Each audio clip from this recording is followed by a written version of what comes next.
Dink, dink. You don't get to keep going. I already said it.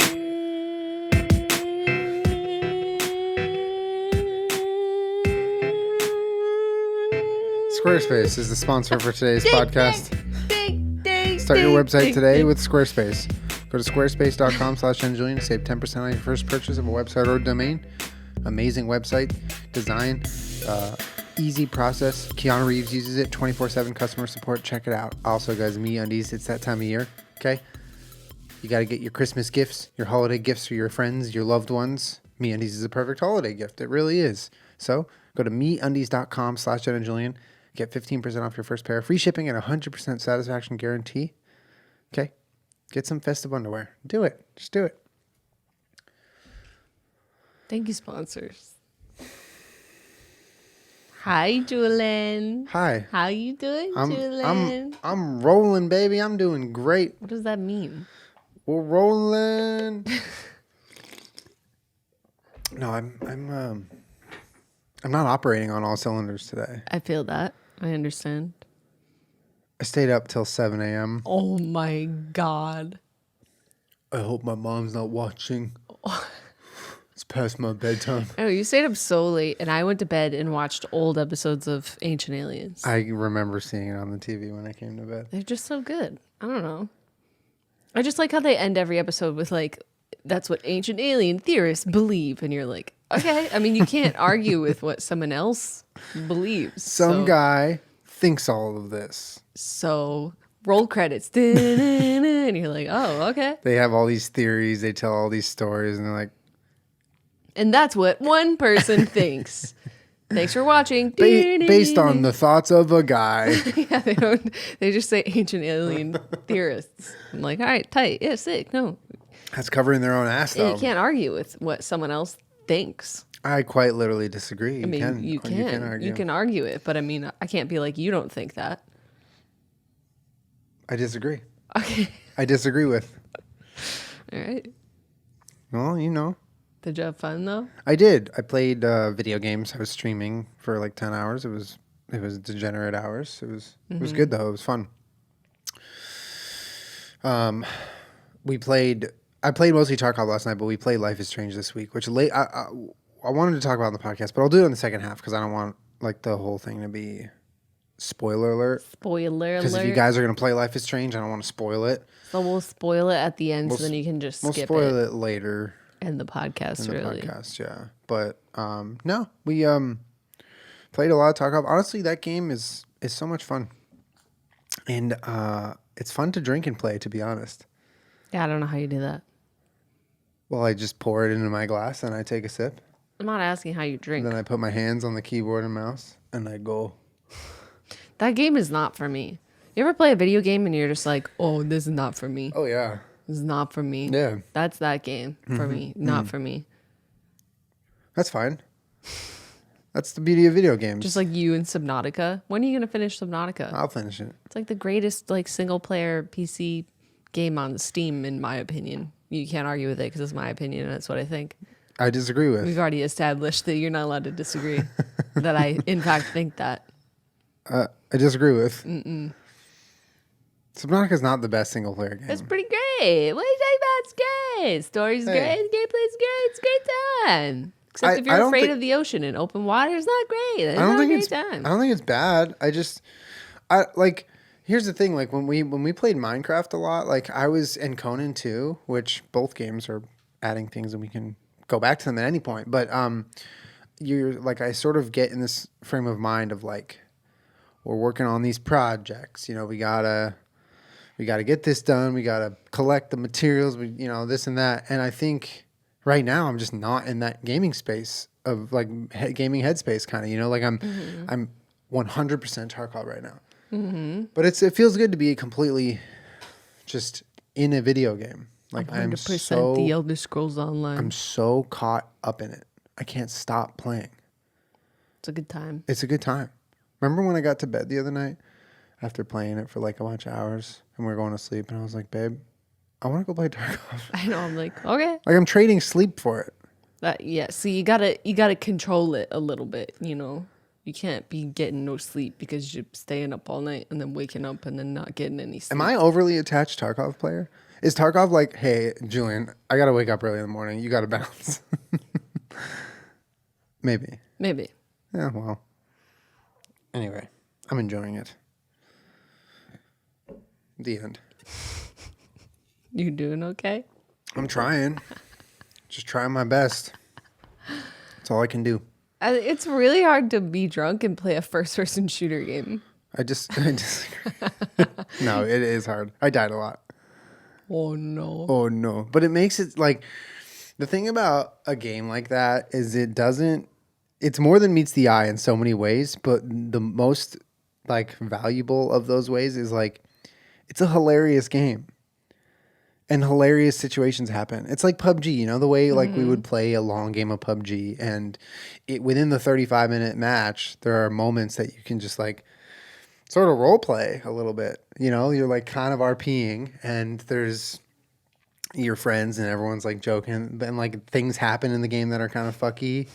And I think Tarkov is exactly the same. Why are you laughing at me? I'm laughing because the other day I was using the guild finder and the Elder Scrolls and there's legit like role-playing guilds. Like we're a role-playing guild. Like come in here and act like a Khajiit. Yeah. That's The like, Khajiit, by the way, are cats. I would role play as a Khajiit. They talk like this one. This one. So that's how they talk in like voice chat and stuff? Yeah, I've literally, it was like, I forget which night. So obviously, most of you guys know, but like more often than not at night, we'll play video games. Like we used to like watch shows, watch TV. And I feel like now we'll sit and we'll play video games. And so Julian will play Tarkov and then I'll play the Elder Scrolls Online. And we'll play PUBG together and sometimes story games together. Yeah. And so it was like a Saturday night or something. And, I was on the Elder Scrolls and I was playing in a group and then you can just I was doing a dungeon. So I was using a queue finder to queue up with random other people and then people can be on their mics if they want or not. Yeah. And this guy is just in the chat, just talking about how he's drunk and he's drinking, but he's speaking as a Khajiit. So he's like, this one's going to get another drink. Wait for me. And I'm like, no, you did not.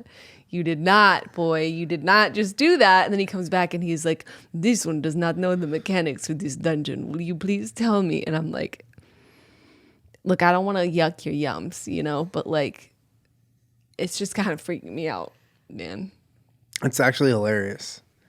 It's like there's a whole guild of people to do that. But it's like the thought. What's funny to me about role play like that, and this is not a slam on it at all. Like it's fucking do whatever makes you happy. But it's just funny to me to think about people role playing in a video game like that, but they're not streaming it. It's just like what they want to do. It's just what they want to do. You know, because role play blew up in the last year on Twitch with like GTA and like now Red Dead. And it's funny because you watch people role play and it's largely like some of the most entertaining shit on Twitch because you're watching this character being created in front of your eyes. Our friend Jeff did it for a while. Like, right, but the understanding is that everyone on that server is also role playing. Yes. The people that are playing the Elder Scrolls Online, and I imagine other games as well, that are just so in love with some of the characters that they themselves want to be them, are role playing in a world where everyone else is just playing the game. It's like if you went on Destiny or something where there's like other people and like one person is just like hardcore role playing with the voice. You're and the just there.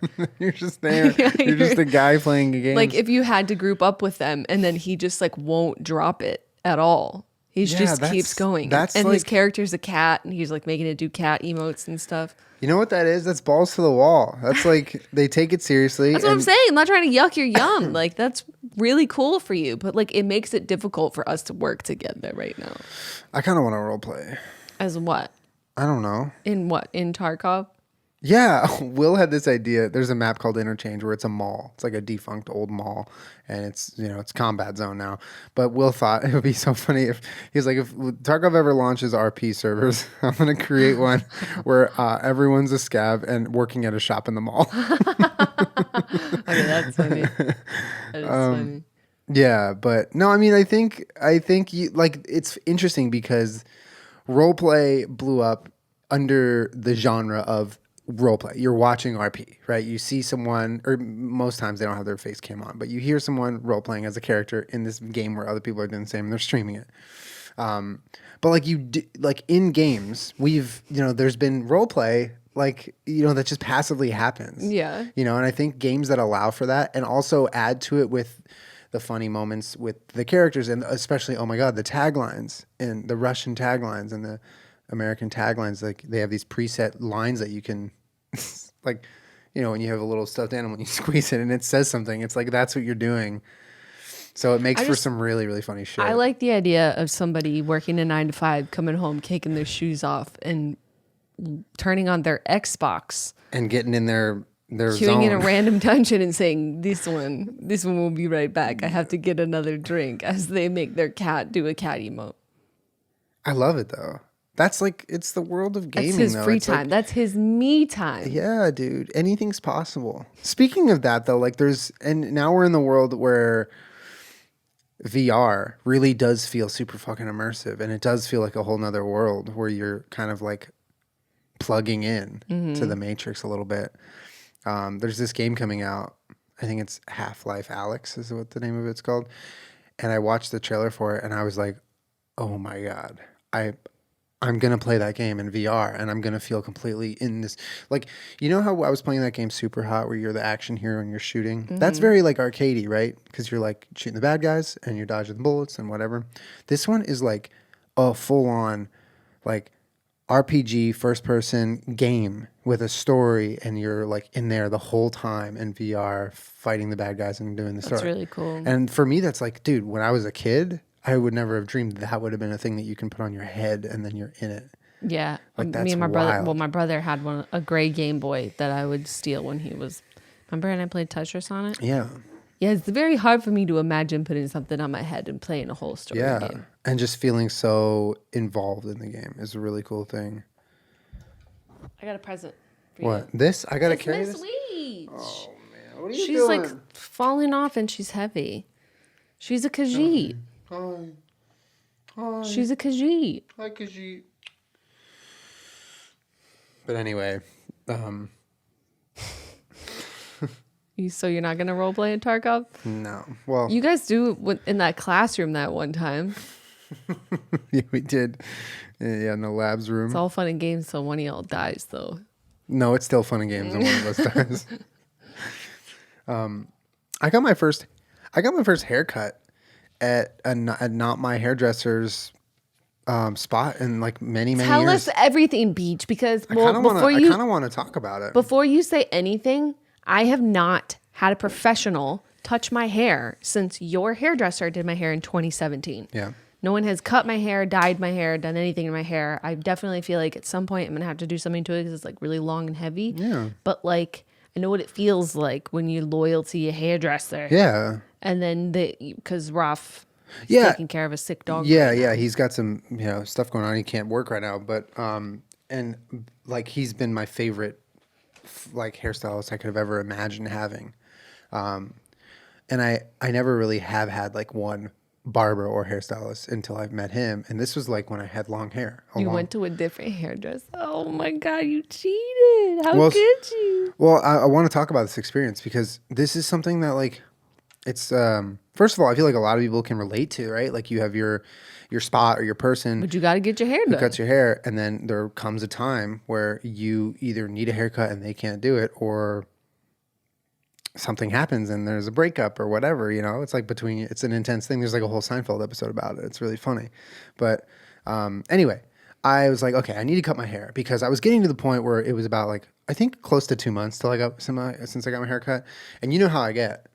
You haven't seen it for a long time because I've been getting my hair cut so well. I do know how you get. Often You'll all of a sudden just take out your clippers and shave your head. Yeah, I get like neurotic when my hair gets past a certain point of length, which I still don't know how I grew my hair all the way out. I don't know how I did that. But anyway, it was getting to the point where it was driving me like crazy. It was uncomfortable. I hated how I looked. So I was like, you know what, Jen, I think I just got to go to like one of these little chains and go get my hair cut and get a fade because I'm losing my mind. So I did. And there's nothing really crazy that happened. Like it was just it reminded me how lucky I am to have the hairstylist I have in Roth, and like the situation where someone knows what haircut you like, and you don't have to like meet a new person every time you get your haircut. Like that wouldn't be fun. I don't relish that. But you know, I overall okay haircut. I kind of had to fix some of it when I got home. Yeah, you did. I didn't feel very heard. I hate that. Yeah, and I thought to myself, is this really worth, telling her she's wrong and I want this a different way? Because in general, I am the type of person who, I'll stick up for that. I'll be like, I know I'm not trying to disrespect or anything, but I actually want this, or right. You're doing it wrong, or just because I think number one is honesty, right? And in a service where someone's a situation where someone's providing a service, it's in their best interest to want to please you, so you want to help them do that. So I was thinking to myself, I was like, dude, I don't really think she's doing or listening to what I want, and she's doing it the wrong way. And I've actually never seen someone do it this way. Oh no! But I'm like, I just kind of want to get out of here. And you just needed it cut. I just need a little fade. You're gonna go back to Raw for the second he's available. Yeah, and it's the sides. So it wasn't worth the fight. It wasn't worth it. The sides and the back, like not the top. I left the top. But yeah, I was like, I don't know. It was I wanted it to be a little different, and the small talk was kind of weird too. I hate that. She was like, what are you up to today? And I was like, oh, I was just working, because I edited that day. I was like, yeah, I was just working. She was like, oh, you're running errands? And I was like, what? No, that was a weird assumption of work. Well, I was working. I was working. It's like, oh, okay. No, I mean errands. you know. And then she was like, something about the weather. And I was like, yeah, I've really been enjoying the cold weather. And she was like, yeah, it's hot today. I was like, what? No, it's raining. Like, wait, are we having a conversation? And then she was doing the buzzer, one of the small ones where you do like the neck and stuff. It was the loudest motherfucking thing I've ever heard. And she's buzzing right by my ear and asking me questions. And I'm like, I can't hear you. It's so loud. I'm pretty sure it was when I used to live in Santa Monica or something. There was a hairdresser close to where one of the places I used to live, where it was a barber shop. And he was really highly rated like on Yelp because he didn't speak to anyone. All of his reviews were literally like, yeah, this guy, like, totally fine haircut. Like, it's not. Wasn't that the one I went to? I'm pretty sure. That was the one. You? That was, yeah. And all his reviews are like, he doesn't talk. That's why I went to him. 5 stars. That's why I went to him. Yeah. Yeah, it was. I remember exactly where it is. It was literally on Bundy and Wilshire. But he had 5-star reviews, not because he was like the world's greatest barber. No, it's because he didn't say anything to you. Yeah. I was looking up barbers. That's back when I like buzzed my head and did like the number 2. That's sick though, is it not? Imagine building your clientele just because you don't say anything to them. A lot of people. From people that just don't want to make small talk. A lot of people like that. I mean, they introduced that whole option on Uber, right? Where you don't want to talk. You say, leave me alone. And there's like a button you press. Well, yeah. And for people that have any type of social anxiety, it's even more difficult. Like, absolutely. I mean, it stops people from going places. I'm just here to get a service. Yeah. And it's really difficult for me to talk to you and listen to you and get my ear buzzed at the same time. It's funny. Polite, it's funny that you remember that. There's water on my neck. You splashed me in my face. You're cutting my ear. Can you please just stop asking me so many questions about what I do for a living and what I'm going to do this weekend? I'm really out of it and tired. Yeah. You ever just feel like that? I feel like I stopped getting my hair done because it was like my hair was really damaged. But I also I hated that how long it took. And it gets really expensive. And I was like, it's not even worth it. Let's just see how long I can let it go. Oh, you said you want to do something. You should do something to it. I really would like it cut because it's, if you let your hair grow out it's been, I don't know, 2 years, 3 years. Like, it's all one length and it's all really long. So it gets like heavy and kind of borderline like unmanageable. Yeah. Like I can't do any cute styles other than like up and down. You feel me, dog? Yeah, your hair is long. It's healthy though. It is very healthy. Healthy ass hair, dog. healthy scalp, healthy hair. Healthy hair, dog. It's been really nice. Highly recommend it. You know, we had Jasmine Thompson on the podcast years ago, and I was like, what's your secret to long hair? And she goes, I just didn't cut it. And here I am. Profound. Years later. Words of wisdom, honestly. I just stopped cutting it. That was back when we had guests on the podcast. Right? Who are we? We can still have guests on the podcast. We just don't. No, I know. I like how we have our podcast. But yeah, I do remember, like, I think you felt like you sort of had to a little bit. Yeah. But, like, I don't know. I thought, honestly, if I let my hair grow out for 2 or 3 years without ever trimming off any part of it, like, not even a trim, like, I haven't trimmed any split ends, like, nothing. I thought it would get real ratty and nasty, but, like, I feel like the really damaged parts just broke off and then was like, we're fine with this. Isn't there, like, a genetic point when your hair stops growing, though? I don't think that's how that works. I think it is. Okay. Then why do you have some people that have, like, really, really long hair, but then, like, if someone else were to try and grow their hair out, it stops at a certain point? Oh, you mean, yeah, I thought you meant, like, your hair's, yeah, I mean, everyone has their own limitations to how they can grow their hair. How like, long? Yeah, or also, but how? Like, the type of growth. Like, for me, when you're talking, like, this is sort of similar, but it's like the beard thing, right? If I grow my beard and never cut it, ever, it gets to a point where it stops growing and it just gets rattier and, like more bunched up. Some people will grow a Santa beard. I could never do that. Is it because your hair is, like, curly? No, it's like genetics. I can't. That's what I'm saying. Yeah, but it's not just curly. It's like the genetics of how my facial hair grows. It reaches a point where it stops growing. Yes. Yeah, that's like the hair on your head. It reaches a point when it stops growing. Never stops. That's not true. You have people in the Guinness World Book of Records that have hair much longer. If I decided when I was 5 years old that I never wanted to cut my hair, it's not like it would be out the door right now. It stops at a certain point. Never stops. It's also, it's like a Get mad. I'm just kidding. it's like I don't know, this part of your hair can't, like, live on forever. Like, even if you took really good care of it, I feel like you see people with hair to, like, you know, their thighs or their knees. Like, that's possible, but it's not like you're going to have a bridal gown of hair if you just don't cut it. Bridal gown of hair. Band name called it. Don't call my bridal gown of hair a band. It's not. Bridal gown It's of an hair is a outfit. great band name. I don't know. I'm kind of curious. How long do you think my hair would grow? Would you break up with me if I had hair? Whoa, that to just my took toes? a different turn.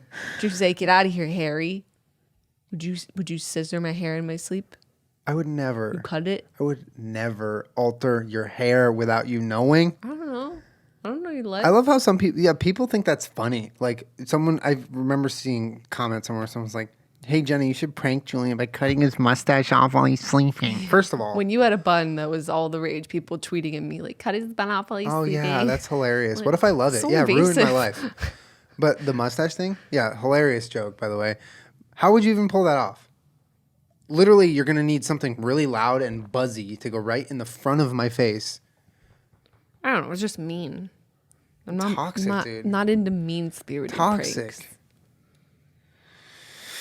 You know what I'm saying? Yeah. How long do you think that if you grew your hair out, how long do you think your hair would grow? I don't know. Because your sister has super long hair. Does she? How long is it? Yeah. I don't know. Your sister's hair is like to her middle back, and it's like super thick and dark like yours. We got good hair genes, I Really guess. healthy, yeah. I don't know. Is her hair long? Yes.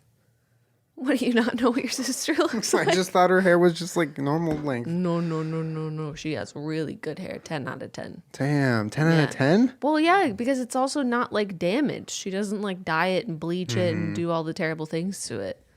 You know? Mm-hmm. It's like really healthy from here to here. Really. 10 out of 10. Marble. Anyways, I might get a haircut soon. You should get a haircut. It's been many years. And it's kind of all just really long. Well, your hair does stop growing, as we just discussed. At some I point. don't know. I discussed that it stopped growing. You said you're not sure. Well, Jenna thinks your hair stops growing at some point, and I think she's right. does. I think you're right. But you know what doesn't stop? Is the Julian. customer service on Squarespace. There's 24 hours a day, 365 days in a year, and every single day and hour they have customer support. So when you're building a website and you don't know how to build a website or you're running into a problem, they have 24/7 customer support that you can email or you can live chat. It's really helpful. So when you're building a website for you or your small business or your hobby or whatever it is, and you like, I figured this out, but I'm stuck here, hop on the live chat. And they have a live webinar as well that you can watch. But it makes the process of something usually so complex very easy. And building a website with Squarespace is great because they have a lot of really beautiful templates to make this the best looking website on mobile, desktop, and tablets that you could possibly make, with the colors, the images, the buttons, and the features you want. You can set up an online shop within your website. It is great, honestly. You should really try it. Check it out. Go to squarespace.com/Jenna Julien. Save 10% off your first purchase of a website or domain. Squarespace.com/Jenna Julien, or click the link down below to get started. She's like pushing her head into my hand as hard as she can. Have you noticed that her MeUndies? No, I was trying to tell you something really quick. Right, no. Okay, MeUndies, guys. MeUndies is the most comfortable, wonderful underwear that I've ever worn, and I wear it all the time. They just introduced their new robes for men and women. Treat your feet in their new soft slippers. We got the robes. Not just for men or women. It's for men and women, and everyone in the middle. You're not binary. Just for men and Jenna. Whatever you are, androgynous. So it's for anyone. This holiday season, guys, cozy up in you got a body? some underwear, onesies, or their new robes. Their robes are really comfortable. They're the thin micromodal fabric, which is 3 times softer than cotton, which is the same fabric, super soft, that they use for their underwear. And right now you get 15% off your first pair, free shipping, and 100% satisfaction guarantee. Go to MeUndies.com/Jenna Julien, or click the link down in the description to get started.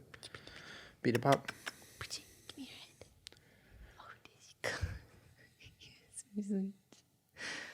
I love her. So we played a game called Life is Strange. If you don't know what that is, that's fine. I was gonna say something though. Okay, say something. Go ahead. You remember when PG was little and she had one fashion nail, so all her toenails are white except for one was black, and I used to always call it her fashion nail. Yeah. That whole hand now has black toenails. Damn, so you just have a permanent pedicure, handicure. Her nails changed colors. How does that happen? I don't know. How'd you do that? Did you go to the salon? She went to the salon. Did you go to the salon? Yeah, got it done. I got my nails done. I wanted to do different patterns. She's so sweet. You're a sweetheart. You don't have a fashion nail now, girl. You got a fashion hand. And what's on my other hand? Oh, it's one coat black. This is boring to listen to. I'm sorry. It's okay. She's just so cute. I love her. Peach, you have anything to say?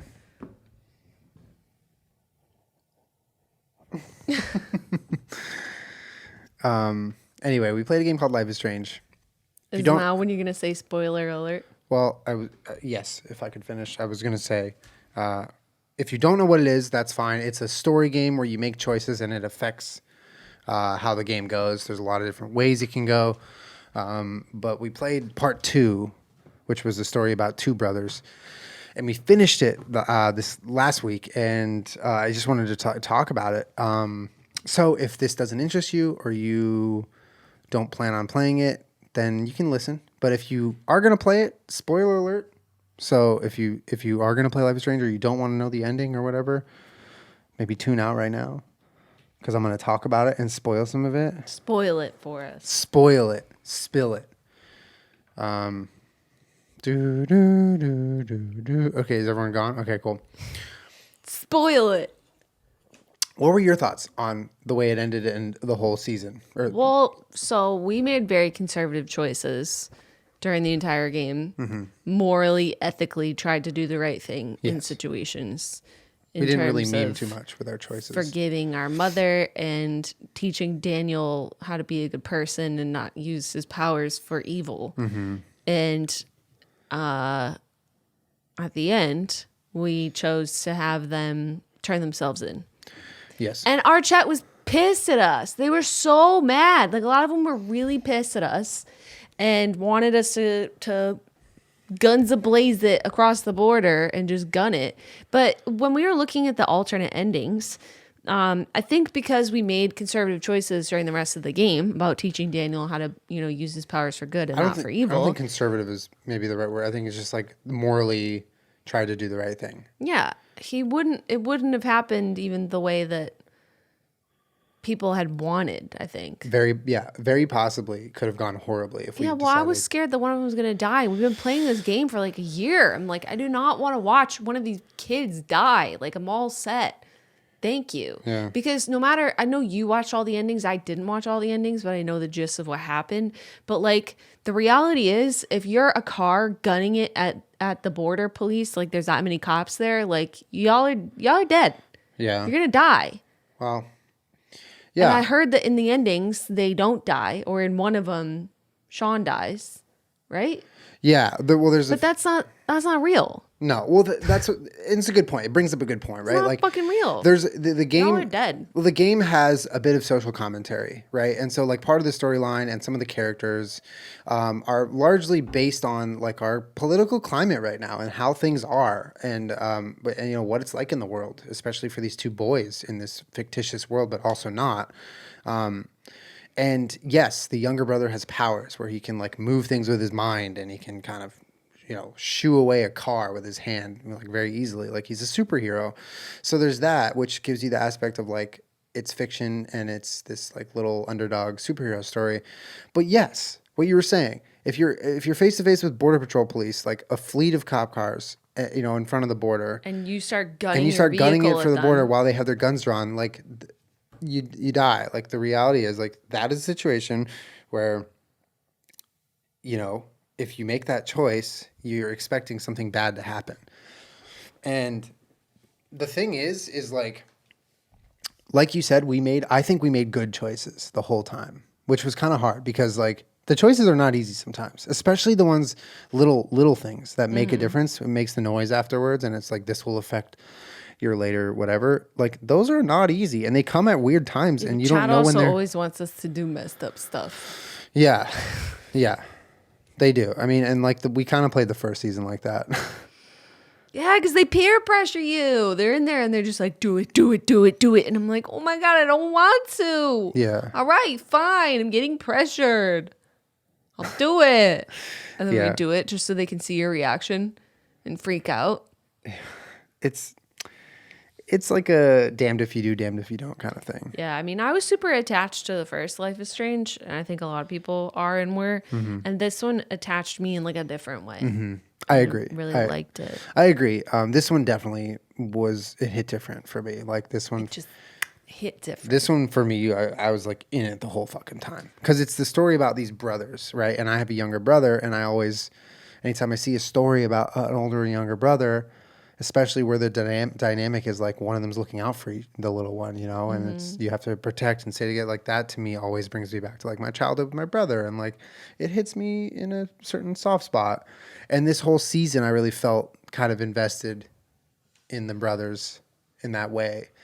And so at the end, it got me really kind of emotional because it was like it was the final moments of like what was going to happen on this journey that like you kind of the whole time weren't paying a lot of attention to like the details of like, well, what's really going to happen when we get to Mexico? Like we're going to go to Puerto Lobos. It sounds like this wonderful place, but what's actually, you don't really sit down and think about it until it's that part of the story.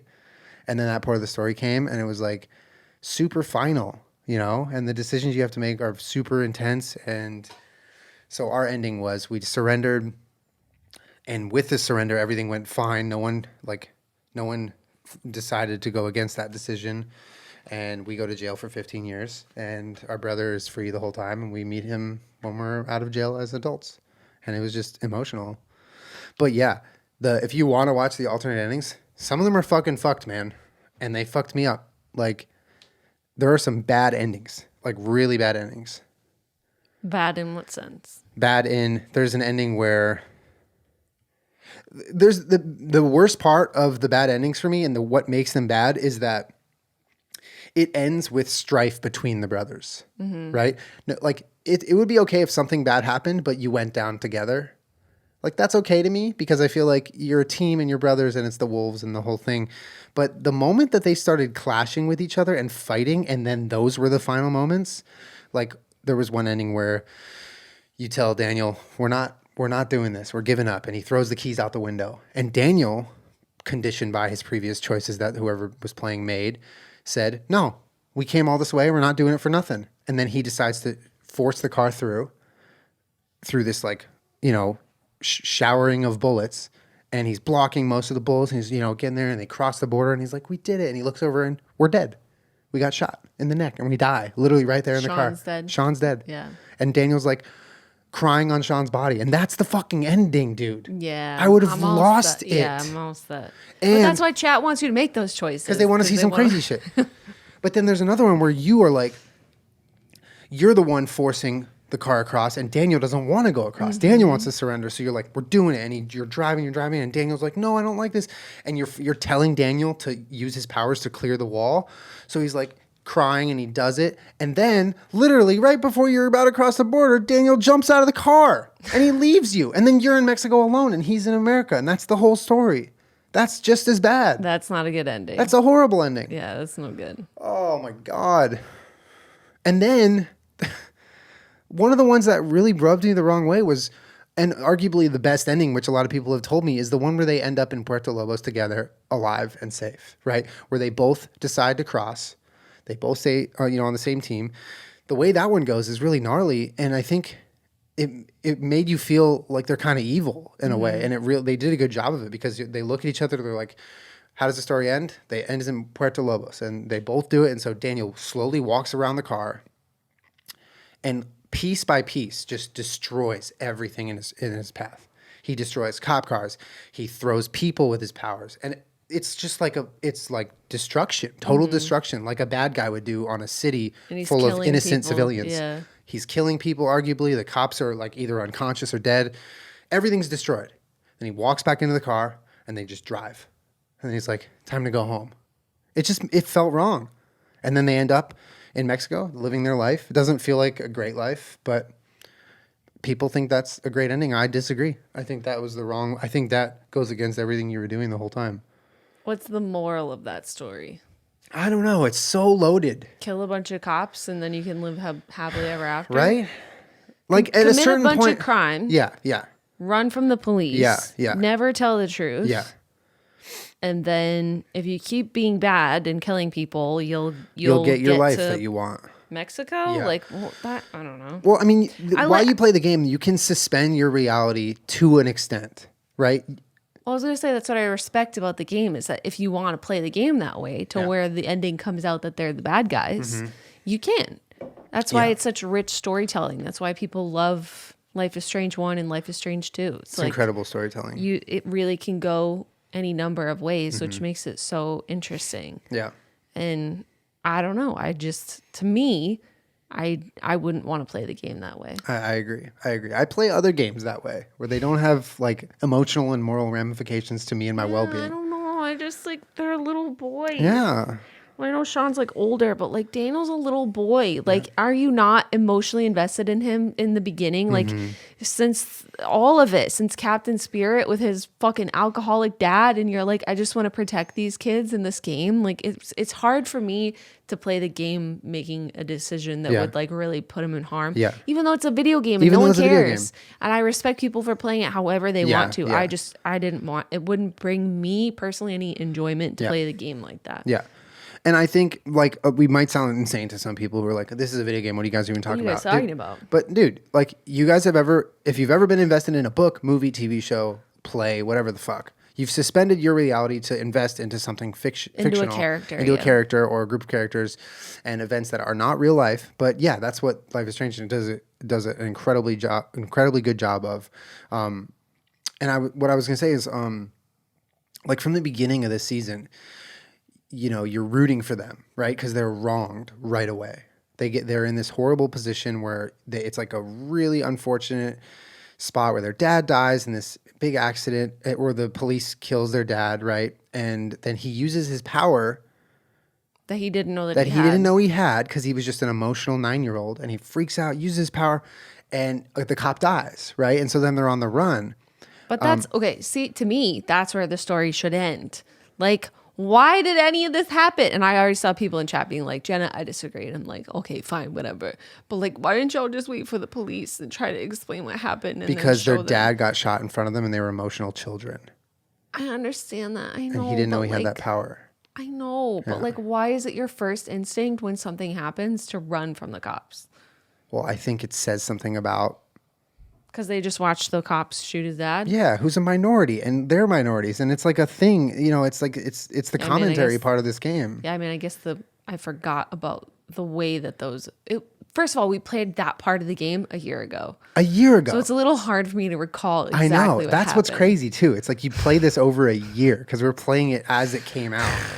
It's like watching a movie in pieces over a whole year. Yeah, but that's why you're so invested, because the final part, when did it come out? The final part came out December 3rd. So like a week ago. But anyway, like from the beginning of the story, you know, you're just rooting for them, and you love them, and you want them to get to this like enchanted sort of they almost can have good lives again. Yeah, you hear them say like, our dad is from Puerto Lobos, Mexico. He always wanted us to go back there. Now he's dead. Our mom's not in the picture. What do? We go to Puerto Lobos. That's where we go. We're on the run. And you, in your mind, you're like, yeah, this is what we need. Like, we need to get a fresh start. And the whole time you're rooting for them to do that. And then it actually comes to a head at the border. And it's just so heated and intense and like real feeling. Even in this game where it's like this kid has superpowers, it's obviously fake, you know? And I thought the dynamic with the mom was interesting. It wasn't cut and dry. She wasn't a good guy or a bad guy. It was a very real life feeling relationship. Mm-hmm. And I appreciated that because, you know, storytelling a lot relies on cookie cutter characters sometimes. And when you have a character that doesn't really fit into any of those molds, it feels as real life does sometimes. And they did a great job of that. But my favorite character was Mushroom. Oh, fuck. Mushroom's hella dead. Mushroom. Mushroom got fucked up, dude. Justice for Mushroom. Mushroom got caught. Yeah, there was, man, what a great game. Just hats off to everyone who made that a game, because it's like, how do you even, it's like so complicated to think about how you even make a game like that with all those choices. You're making like such a crazy thing. Well, that's why we played it for an entire year. It probably takes forever to make the whole thing. Anyway. It's like writing a choose your own adventure book, and then that's just the first, 1/100th of making it. Yeah, that's literally just the 1%. Writing the story is just like the then you tiniest have to animate percent. and voice. I mean, Oh my come God. on. And the voice acting is incredible. And the music. Just for the music. Like, if you like good music, it's on Spotify, everything. You just type in Life is Strange 2. Yeah, there's a playlist. So good. So good. Melancholy Hill by the Gorillaz. Oh, Natalie by Milk and Bone. Oh, So great good. songs. Great songs. I'm just like sad. I'm sad too. I'm in my feelings. I have been ever since we turned off the game that night. Like, I'm bummed. I was like crying, and I thought about the whole story, and I thought about how it ended, and it just hits, man. It like really makes you feel. And I like the game. I like that the game takes their time. A lot of the scenes, a lot of the conversations and relationships, they're not sped up. They're like slow, and they let their conversations breathe, and they have moments, and it's just, I don't know. I appreciated that game a lot, and I don't recall ever being fucking moved emotionally by a video game before like that. So, I cried at Ori in the Blind Forest, I'm pretty sure. Did you? Oh, yeah. I've definitely cried at a video game before. Yeah, I don't know if I've cried at a video game before. It's because you only play first-person shooter games, Julian. I cry when I die. I'm dead. You just log on to Tarkov. It's just so beautiful here. That guy just yelled at me in Russian. Russian is just such a complex and beautiful language. He's eating a can of meat and the sun's setting behind him. I'm just so happy for him. My friend died of dehydration. I really miss him a lot. Yeah. Well, should play more games with stories. We absolutely are going to be. We're going to be playing Detroit. Yeah. It comes out, I think the 15th of this month for PC. And I think we'll start it in January. And we're going to do like the long playthrough. We'll play it once a week for a handful of hours until we finish our story. And what I've heard from Detroit is that, first of all, however emotional you felt about Life is Strange, it's the exact same or more in Detroit. Oh, no. And wait, my heart can't handle all well, this. and it's super intense, and the amount of choices is insane. Supposedly, like there's so many different ways to play it. But I have a hard time making choices. But that's why you have me. You're good at making choices. I'm good at making choices. I'm decisive. Yeah, because I'm going Right, to have to Marble? weigh all my options over and over and Marble. over before I decide which one I want to choose. My mind is a prison. I'll get two tattoos, spur of the moment, not knowing what I wanted when I walked into the shop before you decide what you want for dinner. That's our relationship. It's true. Yeah. It's not funny. Shut up. You're cute. No, you. Oh, it's a nasty boy. Kermit, did you like playing Life is Strange with Oh, it's a nasty boy. Well, if you care to try a game like that, I can't encourage it enough. I think Life is Strange 2 is my favorite. I think you should Is play that it. on? Can you play it on console or anything, or is it only a PC game, like a Steam game? Okay. I don't know, actually. Life is Strange. Or like a mobile game. I feel There's like you should be able to play it on mobile. Life is Strange console. It's not like a PC console. you can really even. Yeah, it's on PS4. Oh, it's awesome. Yeah, so you can play it. But yeah, anyway, and if any of this gaming talk, first of all, if it doesn't interest you, you're probably not here. So later, I'm just kidding. No, I mean, if we alienated people because we're talking about gaming and they're not huge on gaming, that's fine. I understand. And But we'll hope to catch you next week. we'll catch you next week. Yeah, of course. But we just finished a game we've been playing for Yeah. an entire year, basically. So yeah, and if Julie needed to. I needed to get it off cleanse my his chest. soul. Yeah, as I can't go to therapy and talk about a video game. I feel like that just would not go over well. So this is my therapy for that. So thank you for being my fellow therapist. Is this a good use of your time? Yeah. I wanted to talk about the several different endings of Life is Strange, if you wouldn't mind. Millennials in therapy be like. But anyway, we stream all the time on Twitch, and like I said, we'll be starting Detroit pretty soon. So if you have interest in us playing that, we'll let you guys know on Twitter and stuff. Yeah. So you won't miss it. But I'm excited. I'm excited too. It's nice to play a story game. Yeah. Well, that is the end of this episode. Thank you guys for listening and hanging out with us. We'll Hell be back. yeah. We'll be back next week, and then we're back next week, and then the week after, and then Yeah. we're taking 2 weeks off for the holidays. Yeah. We're taking our annual holiday break in 2 weeks. So you have this episode two more. I'm so excited, y'all. We're gonna disappear for a little bit. Nap Nap. City. Nap City Beach. I really hope all of you guys have a great week, and I appreciate you hanging with us. We'll see you next time. Bye.